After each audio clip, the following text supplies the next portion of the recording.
Welcome to This Week in Missouri Politics. Busy week, but one news story cut to the rest of them this week, and we are joined by the man at the center of it, Attorney General Andrew Bailey. I'll tell you, I was kind of about tired of Trump. Then they started arresting him every 3 or 4 days, and I'm like, well, that ain't right. And you remember why you loved him. Then you kind of come back around, and they actually convict him over I'm not even sure what, and I'm thinking, well, something's got to be done. This is just not. It just sticks in your crawl as not right. Well, you're actually doing something about it, right? Yeah, look, the people of the state of Missouri have a right to access and hear from a presidential candidate in the heat of a presidential campaign. And what this lawfare is happening, what it's doing is taking a presidential candidate off the trail. And the gag orders are silencing someone who's running for public office. The conviction is not legally valid. The president was denied due process of law by the charging document's inability to identify the predicate offense for which he was charged. The trial was replete with constitutional error. I was proud to testify in Congress in front of Congressman Jordan's committee on these issues 2 weeks ago. And Missouri's going to file suit. It's going to be Missouri v. New York in the United States Supreme Court to try to rectify this situation, restore the rule of law, and add integrity to this election so that Missourians can have access to their presidential candidate. You know, in a way, I almost think, well, you don't want to be convicted of a crime, and Donald Trump doesn't either. The truth is, I think Donald Trump's a lot closer to being president today than he was before they convicted him, because I think folks just something ain't right. Yeah, look, even folks that don't support President Trump are looking at this and saying, this is un-American, this isn't fair, this isn't how this is supposed to work. Take us to 1860. Would we have allowed a Southern rogue district attorney to take President Lincoln off the campaign trail for preaching abolition in the lead up to the Civil War? No, we would not have. So why would we allow it to happen now? Well, I think the other part people don't think about is a person in your situation. You have a lot of leeway in whether you want to file charges, file lawsuits, whatever. The system allows for a prosecutor to have a ton of that leeway. There should be a lot of pressure on you, and not just you. Every Republican now, since frankly it's just the truth. The Democrats have taken and used lawfare to file charges, and I don't think there's any Democrat that they could actually do with a straight face. If Donald Trump would have lost in 2016, this lawsuit is never filed. Yeah. He is never charged with anything. When it's so blatantly political, it's going to put pressure on you to be blatantly political. Yeah, but look, at the end of the day, this is about the law.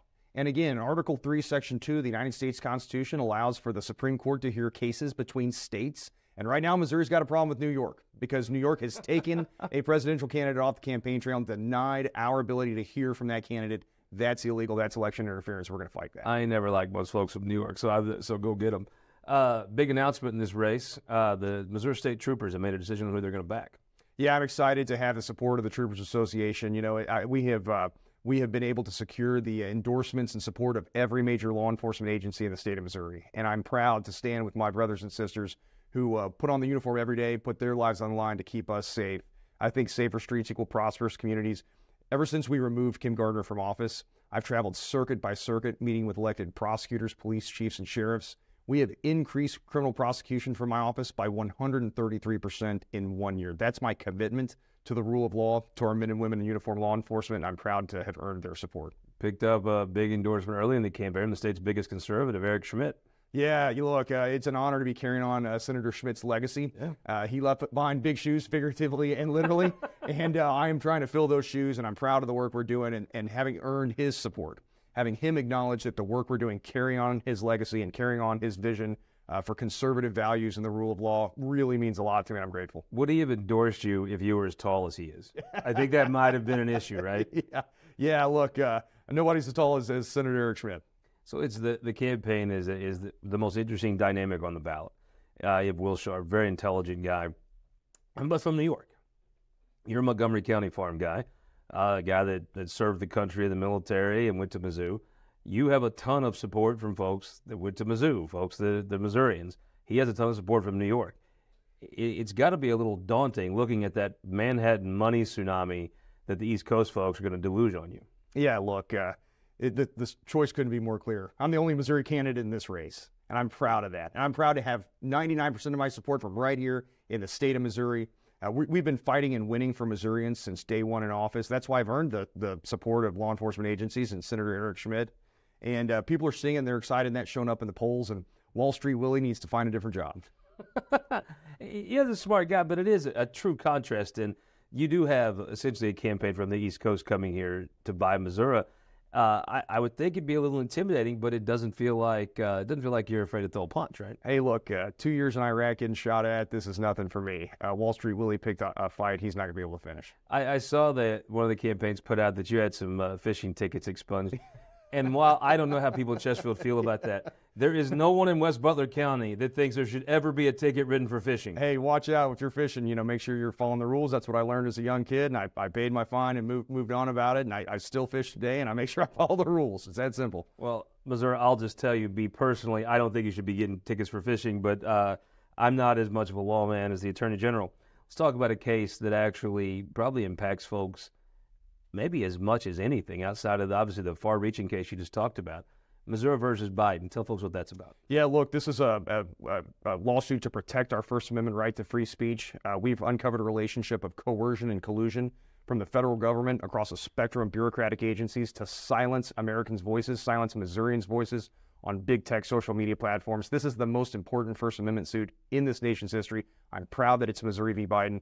We're going to get a decision in the coming days, and 100 years from now, kids are going to crack open a constitutional law textbook and read the case Missouri v. Biden and know that we fought to have free, fair, and open discourse absent government censorship. There's a lot of lawsuits that get filed. Your predecessor, his predecessor, filed some suits that got a lot of attention. This is not just this is a suit that the Supreme Court of the United States took up. Yeah, heard the arguments. In preliminary stages. It's some press release lawsuit. Yeah, this went to the Supreme Court and been adjudicated there and waiting for it. We were taping this on Friday morning. It could come down any time, right? It could. This is a really significant procedural posture. We got preliminary discovery to get a preliminary injunction on the 4th of July, 2023. We defended that injunction twice at the Fifth Circuit Court of Appeals. And back in March, we argued the case to the United States Supreme Court. This is really significant. It's going to be groundbreaking. And again, we're protecting all Americans, all Missourians' rights to free speech. Let's walk through a couple other cases here. It has been you have a busy bailiwick there, I guess, with all the lawsuits you got filed. Give me a couple of things that your office is working on right now that actually matter to Missourians outside of the two we discussed. Yeah, look, again, increasing criminal prosecution by 133%. That's an effective deployment in the resources at the state level in the fight against violent crime to find justice for victims. We've taken in more than $32 million in civil settlements and judgments from our Consumer Protection Division. I'm so proud of the work we do to protect working Missouri families from being defrauded by deceptive business practices. I would encourage any of your viewers, if you feel like you've been defrauded, to call 1-800-392-8222. We've got folks standing by to help them resolve those issues. We've gotten 7 complete defense verdicts in civil defense cases in a 15-month period. Really significant. That's $0 paid out to taxpayer resources paid out to plaintiffs in those cases because of the civil defense work we've done. So from the little stuff to the big stuff, we are carrying on that legacy of excellence that my predecessors left me. Talk about big stuff. Kim Gardner was the elected prosecutor in the city of St. Louis twice. It wasn't going well. I think even her biggest supporters at some point was like, this just isn't working. But she didn't just leave on her own. Tell folks about the procedure you had to go through to actually bring her to the point where she did ultimately resign. Yeah, look, that wasn't something I undertook lightly. But after 45 days in office, we looked at what the work that she wasn't doing, a 96% non-prosecution rate, more than 500 businesses that had left downtown St. Louis. She was destroying the city. She was unlawfully refusing to do her job and is really holding the entire state of Missouri back. It had undermined the credibility of our entire criminal justice system. I filed the lawsuit, again, after only 45 days in office.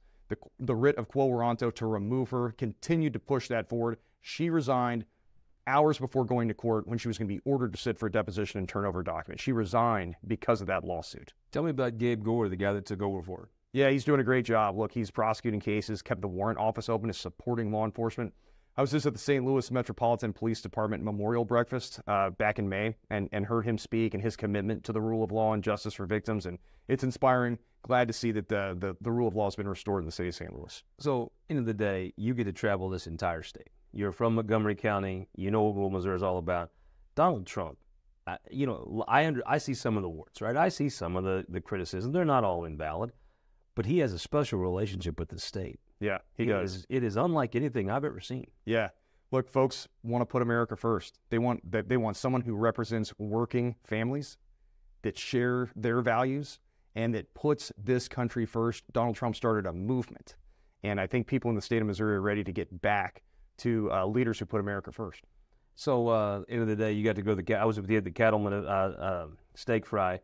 That is just like get your appetite wet for the state fair a little bit, right? Yeah, man, that was a good time. And yeah, you're right. August will be here before we know it, and looking forward to the state fair this year. And the Cattleman Association has come out behind you. Really, very few things speak to the heart of Missouri like the cattle, especially you get into southern Missouri. It's a big deal. Yeah. Look, I'm proud to have the support of Missouri Cattlemen's Association and other ag groups like Farm Bureau. My commitment to ag issues comes from who I am as a person and where I live. I mean, those are my friends and neighbors. And I had to go home to Rhineland, Missouri, and sit in the coffee shop and the local tavern and hear about their issues and the challenges they face. And we need to use the apparatus of state government to ensure that Missouri's top industry, agriculture, not only these folks' livelihoods, but their legacy is protected. And that's what I'm going to do as AG. Missouri Attorney General Andrew Bailey, thank you for joining us. Thanks, Scott. We'll be right back. We're going to go live to some of these state Senate campaigns. We're going to go on the ground to the 33rd down in southern Missouri, down in Howell County, and we're going to take you to the Lead Belt for the primary in the Senate District 3rd with Mike Henderson after this. For more than a century, the St. Louis Carpenters Union has shaped our communities. Through trusted alliances, we deliver skilled professional craftspeople while our business partners provide the kind of quality jobs that keep our economy humming. It's a blueprint that has worked since 1882. Turning Missouri into a right-to-work state stalls progress, wipes out jobs, and kills momentum. Right to work is wrong for everyone. Let's keep Missouri moving forward. Visit carpdc.org to learn more. America is under attack. We need to lock the border down. As governor, I will fully support President Trump in securing our border. Biden's open border means Chinese fentanyl is flowing into Missouri.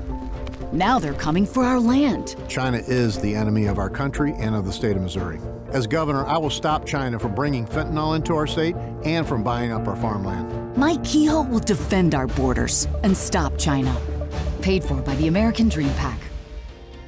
Welcome back this week in Missouri Politics. We are now going to take you out of the studio into the state to some of the competitive state Senate primaries all throughout Missouri. We're going to start down in southern Missouri with the 33rd.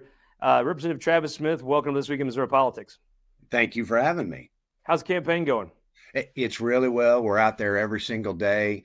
You know, I've got 7 counties to cover. I try to make folks, sure. Which counties? You go all the way from, do you have Oregon? No, sir. My current representative district is Ozark, Douglas, part of Taney, mostly all Taney except for Branson, and then southern Stone County. And so you've got some Stone County in this district all the way over to West Plains? That's correct. And in the state Senate district, it's also Howe County and also Texas County and Shannon County. So 7 counties total. It's a pretty good advantage, I would think, running that race, having represented, over half the district's counties since you've been in the legislature. It makes a big difference. And before, I was at a disadvantage because I live as far east as I can be in the state representative district, and it's 143 miles across. That district at square miles is almost the same size as Delaware. But now we're smack dab in the middle, and so it makes traveling easy. So I'm used to traveling. That's not tough. Nice. You've had a pretty big week. You got the cattleman endorsement, right? Which down there, I mean, as far as ag endorsements go, there are more cattlemen in that district than probably any other one in the state, right? There's no flat land to grow stuff. You better raise cows. That's exactly right, because we live in a very steep area. There's a lot of rocks. There's a lot of cedar trees. So the most of what we can grow is the grass. The cows eat the grass. And so 80% of our people are into the agriculture, especially beef cattle. So cattleman endorsement's a big get. I mean, that is an organization that delivers. It is an organization delivered, and I was very happy to get them. They work very hard. Blake and Janet Crow, who are the representatives from down here, I see them a lot in Jefferson City. They made the announcement last night at a fundraiser, and we needed a great big boost for the campaign, and that was it.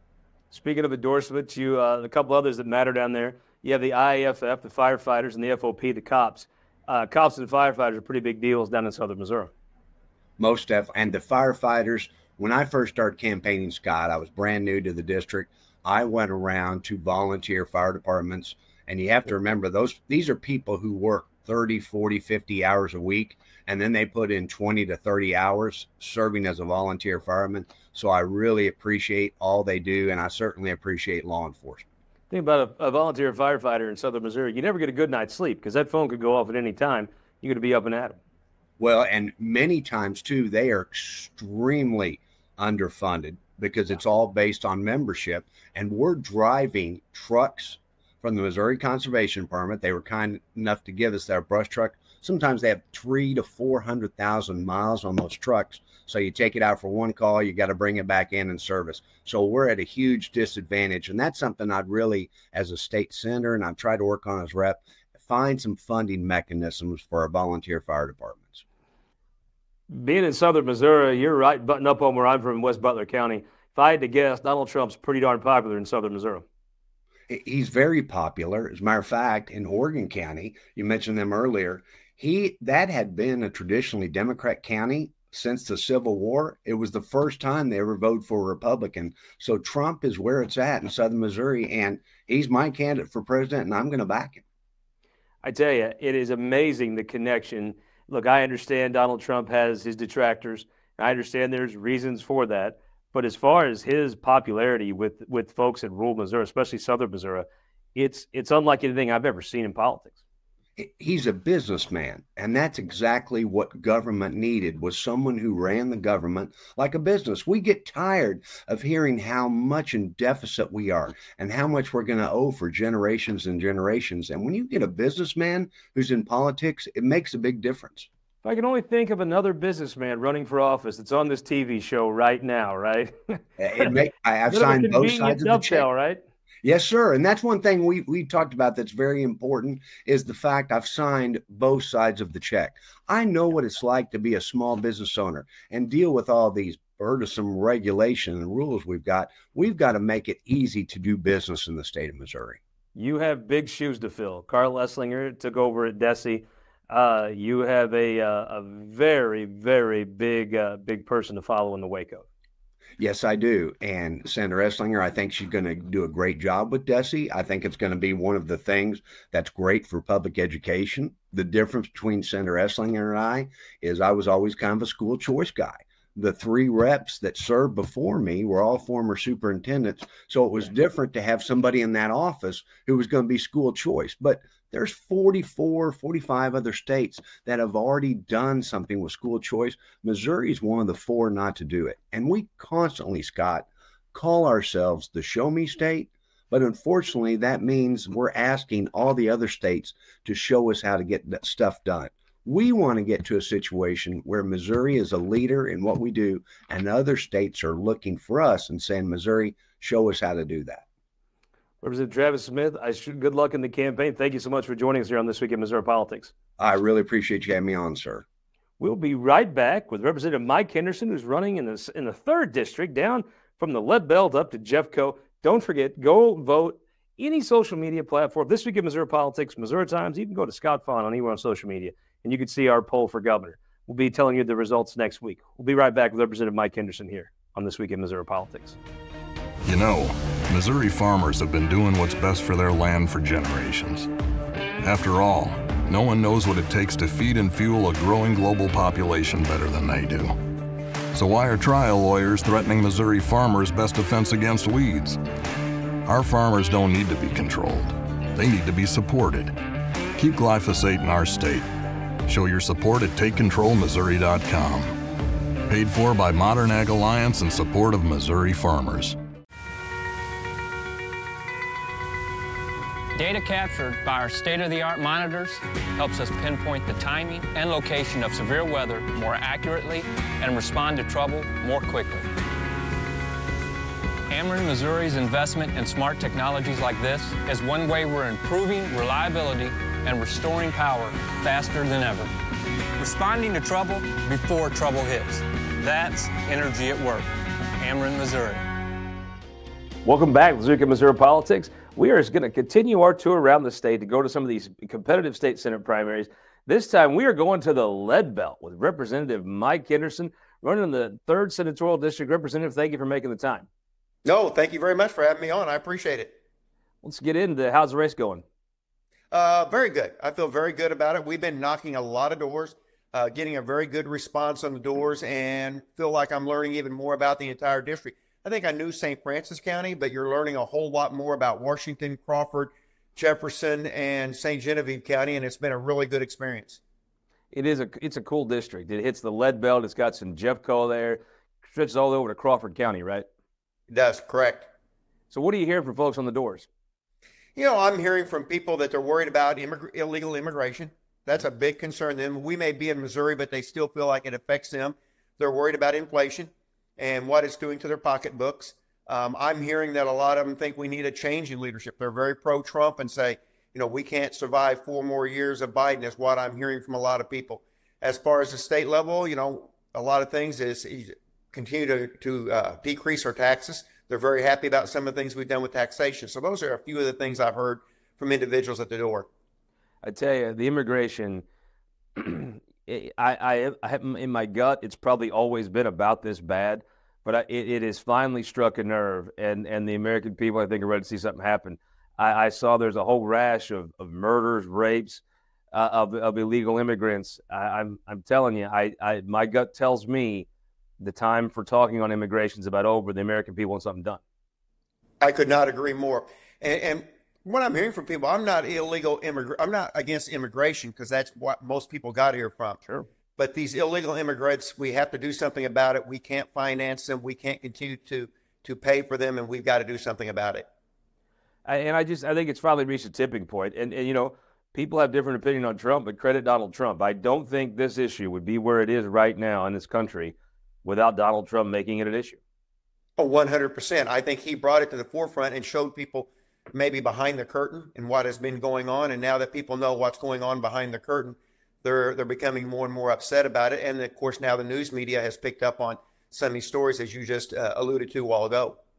I saw a thing where the Jeffco Sheriff, Dave Marshak, is hosting a thing about illegal immigration. Says every county is a border county. And that's right there. It's going to be in Festus right there on the border of your district in Jefferson County. That is correct. I'm seeing more and more of this where people are having these discussions, and I think they're very important discussions to have. I saw the House and the Senate this past year help finance Governor Parsons' work to send Missouri a National Guardsman and highway patrolman down to the border. It seems like a drastic step, but that may be where the problem is. Well, I'm a fiscal conservative, and my wife always tells me I'm tight. I don't like to spend money, but the bottom line is, argue that wife of yours. I was more than happy to vote for that. I think it was the Lone Star Project.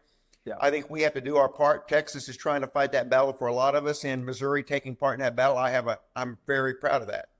So I had a feeling that Republicans, just general folks, were sort of tired of Trump's drama. They were just a little bit just worn out with it's always something. Then when he lost the election, he just kept whining about it. Then they started arresting him all the time. And even in my gut, I'm like, you know what? That's not right. Something's not right about that. And I think then when they actually convicted him, I'm not even sure what he was convicted of. I think there was something inside Republicans for sure. But even your folks that aren't that political thought, that doesn't smell right. And I think it's really ignited a fire behind the Republican effort and Trump, especially here in Missouri. I could not agree more. I think what I'm hearing from people, and I agree with it, is we always thought justice was blind. And now it looks like the Department of Justice, or at least the courts, let's put it that way, had been weaponized in some places. And that scares people. And they're thinking, if they can do that to a former president, what could they do to me? I think it's a lot of tough on crime Republicans have created a lot of laws that turn this into a police state. I'll be honest with you. If we were in Ripley County and Hillary Clinton was on trial for something that no one understood what it was, I think it'd be very hard for Hillary Clinton to be acquitted in Ripley County. Now, credit the judicial system in Ripley County for not charging her with stuff that was bizarre, to say the least. That's usually been a prosecutor's discretion to not go down some of these roads that were clearly political. And yes, I think a presidential candidate's not going to probably get a fair trial as a Republican in Manhattan. And I think you saw the outcome of it. It just does seem like a bogus system on full display. I couldn't agree more, but here's the difference, as you just pointed out. In Manhattan, they decide to charge them and make it a theater. And in Ripley County, they may feel that way. I don't know, but they wouldn't do it. I think there's the difference. Yeah, that's the difference. And that's the credit to the prosecutors. I mean, I think it truly, our system puts a lot of leeway in a prosecutor, and they frequently abuse it. And I think it's been interesting. I think the Trump movement is finally at a time for Republicans that talk about freedom and liberty to actually start doing freedom and liberty and empower citizens maybe over the government. Donald Trump has capitalized on a lot of small internal things. And I think Republicans being a little more skeptical of when prosecutors come out and say this person's bad, I think that's a good thing for this country. Oh, I don't disagree. I think the American people want to live their daily life. They want government out of it as much as they can, but they want government to provide some of the basic services that they depend on. You know, they want a prosecuting attorney that will prosecute the crimes, but they don't want them in their life on a daily basis. So tell me about the campaign. I've seen you racked up some support from some different groups. Yes, right now I've got the co-endorsement of the Cattlemen's Association, and I have locally here, I've had all three of the commissioners in St. Francis County who have endorsed me. I have had the representatives, Rick Francis, Mike McGurl, Dale Wright have all endorsed me. I've got Paul Fitzwater, a farmer representative, who has endorsed me and is working and more with me. Importantly, a referee. That more importantly than former representative, I think a local referee. Yeah, you know, the funny story about that, Scott, is a former referee, and, you know, I was a farmer coach, and I remember one time he almost kicked me out of a gymnasium, and now he's endorsed me. So, you know, that's just part of the process I get you get over many years. But Paul's a good friend of mine. Like I said, at one point, I thought he was going to kick me out of a gymnasium when he was refereeing, and now he's assisting me in every way he can, and I greatly appreciate it. So it is. It's Potosi's a cool town, and that Washington and Crawford, those are some neat places, beautiful counties to be in. It's got to be fun to campaign to those folks. It is. I've been down in Crawford many times now. Went down and toured several of their businesses. I've been in Washington County quite a bit. Going back to Washington County this evening for a meet and greet fundraiser over there at the venue in Potosi. Hope to have a lot of people there. I think we will. And you have Charlotte there for a while. Excuse me. You can have Charlotte there. If Charlotte's there, it's going to work. Charlotte and I have talked a number of times. Now, Charlotte actually lives over here in St. Francis County now, but she knows everybody in Washington County. Everybody. Representative Mike Henderson, thank you so much for making the time. Good luck in the Senate race. Hope as we get a little closer to election, you'll come back here on This Week in Missouri Politics and visit with us. Thank you very much for having me on. Thank you. Well, that was Andrew Bailey, Travis Smith, Mike Henderson, all running for state Senate. We're going to do more of this as the election gets close. We're going to take you into the district so you can actually see where these folks are, where they're campaigning. In some cases, you can get to see it in their homes. And we'll continue that next week here on This Week in Missouri Politics.